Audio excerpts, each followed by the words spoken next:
안녕하세요. 김킴 변호사의 호변입니다. 네, 안녕하세요. 김킴 변호사의 김변입니다. 최근 대법원장 김명수 대법원장의 임성근 부장판사의 사표 수리와 관련된 거짓 해명에 대해서 좀 말들이 많습니다. 논란이 많고 한데 저는 이 사태의 핵심을 보면서 해당 임성근 부장판사가 형사 판결에서 무죄를 받고 입법부에 의해서 탄핵 소추가 이제 의결이 됐고 하는 부분에 대해서는 이제 입법부가 행사할 수 있는 고유의 권한 중에 하나이기 때문에 그러니까 결국 어쨌든 옳다 그르다를 치우거나 의법부가 할 수 있는 권한이니까. 그게 포커스는 아닌 거고 지금 거짓말을 했다는 거거든요. 그렇죠. 거짓말 할 수도 있습니다. 그렇죠. 사람이기 때문에. 사람이면 거짓말 할 수 있죠. 그리고 실제로 우리가 이 일을 변호사 일을 하다 보면은 법원에서 증인에 대해 가지고는 증인은 마지막 증거라고 이야기를 많이 하거든요. 왜냐하면은 유일하게 거짓말을 할 수 있는 동물이 사람이기 때문에. 그래서 증언에 대해 가지고는 언제나 할 수 있다는 전제를 해놓고 비판적으로 판단을 할 수밖에 없습니다. 사람의 진술은. 근데 이제 가장 문제가 이제 임성근 부장판사가 이제 김명수 대법원장과 서로 주고받았던 거에 대해 특히 본인의 이제 사직서 제출과 관련된 문제에 대해서 본인이 경험했던 거랑은 정반대로 이제 대법원장이 얘기를 했기 때문에 그 녹취록을 공개를 했죠. 작년 5월에 했던 건데 툭 까놓고 얘기하면 지금 여당이 판사들 탄핵하자고 저렇게 설치고 있는데 내가 사표 수리했다면 국회에서 무슨 얘기를 듣겠냐 말씀이야. 이게 무슨 말씀이야? 저는 지금 이 순간에도 귀를 의심하고 있습니다. 이게 사법부의 수장인 대법원장님의 입에서 아무리 이건 그리고 어차피 그 사직서 수리와 관련된 거기 때문에 아무리 임 부장판사와의 친분이 있었다고 하더라도 이거는 더 이상 사담이 아닌 거거든요. 근데 사법부를 대표하는 수장이 상권분립에 배치되는 이런 발언을 한다. 결국에는 입법부의 눈치를 보고 있다. 라는 인식을 딱 받았을 때 저도 사실 참 부끄럽고 참담했습니다.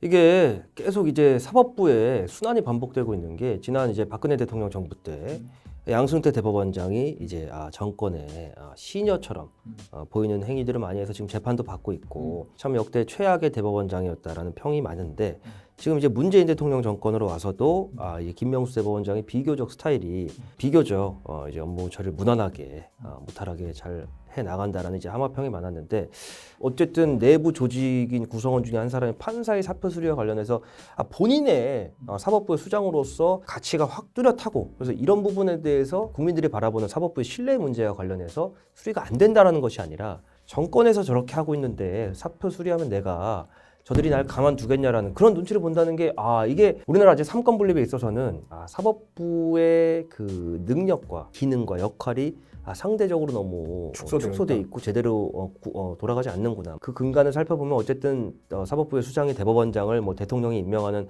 헌법상의 체계부터 해서 그렇게 해서 파생될 수 있다고 또 생각을 할 수 있는데 또 이러면 사실은 이게 삼권 분립이 무슨 의미가 있느냐라는 생각이 들고 안타까워요. 저는 이런 걸 보면서. 나라의 수장인 대통령에게 어떤 문제가 있었을 때 또는 그 정권에 어떤 큰 문제가 있었을 때 마지막으로 견제할 수 있는 장치가 사실은 사법부거든요. 맞아요. 그런데 이 사법부에서 입법부의 눈치를 보고 정권의 눈치를 보고 있다는 것 자체는 어떤 문제가 발생했을 때 이런 일이 계속해서 반복이 된다고 하면은 결국에는 우리 사법부는 정권 자체를 견제를 전혀 하지 못하는 그러니까 결국 상권 분립 자체가 이루어질 수가 없는 국가가 제대로 기능을 할 수 없는 그런 상황으로 계속 갈 수밖에 없다는 거죠. 저는 이제 팔이 안으로 굽어서 그럴 수도 있는데 이제 법조계 몸담은 지 이제 약 10년 정도 됐는데 지난 정권, 이번 정권과 관련해서 사법부와 관련된 많은 이제 설왕설래들이 나올 때 저는 마음 한켠으로는 믿었습니다. 어느 정권이 어느 당이 집권을 하냐 상관없이 그래도 판사들이 독립적으로 재판하고 정권의 눈치를 보지 않을 것이다. 물론 일선에 있는 많은 판사분들이 실제로 그런 정권의 눈치 보지 않습니다. 그렇죠. 판결하는 성향을 보면 과거에 해당 사건마다 특정 사건마다 일반 국민의 이제 예상치와 다른 판결이 나오면 그날은 이제 그 판사 이름이 실검에 올라가고 이제 신상이 공개되고 하면서 정권 눈치를 본다 이렇게 하는데 대부분의 그런 사건들에 이제 등장하는 판사들이 판결했던 사건 보면 단순히 정권의 친여당이냐 친야당이냐로만 봤을 때 결과만 놓고 봤을 때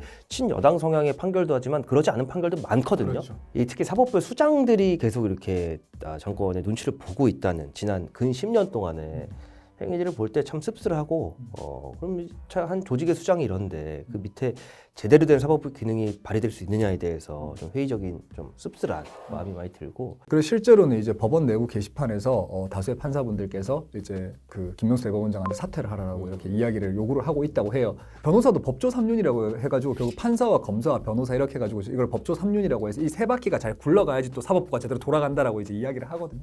하는데 그래서 한 말씀을 드리고자 한다면은 이미 사법부의 수장으로서 신뢰를 좀 잃어버린 것이 아닌가 저는 좀 그런 생각이 들고 뭐 해명을 하셔야 된다고 하면은 단순히 피할 것이 아니라 떳떳이 해명을 하시고 본인이 이제 잘못 생각한 부분이 있고 이것이 우리 사법부에 있어서 뭐 어떤 정말 사기를 저하한다거나 앞으로 뭐 우리 국가에 전혀 도움이 안 될 거라고 생각을 하신다면은 사퇴까지 생각해 보시는 게 맞다고 저도 생각이 듭니다. 이번 일이 불거지고 나서 대법원 앞에서 최근 이제 언론사 기자들이 인터뷰한 내용이 있는데 사실과 다르게 얘기한 부분에 대해서 본인 기억이 틀렸다. 기억을 잘못했기 때문에 국민들께 송구스럽다라 얘기를 하면서 이제 사법부가 입법부에 행정부 또는 이제 행정부에 눈치를 봤다는 거에 대해서 국민 비판인데 어떻습니까라는데 묵묵부답으로 지나가는 모습이 참 무책임하다고 좀 느꼈고 형사 재판 하면서 가장 이제 아까 얘기한 가장 마지막 증거라고 할 수 있는 증인들 뭐 민사 재판도 마찬가지지만 처음에 이제 위증죄에 대해서 또 선서를 하고 진행을 하죠. 그래서 판사들이 항상 하는 말이 있습니다.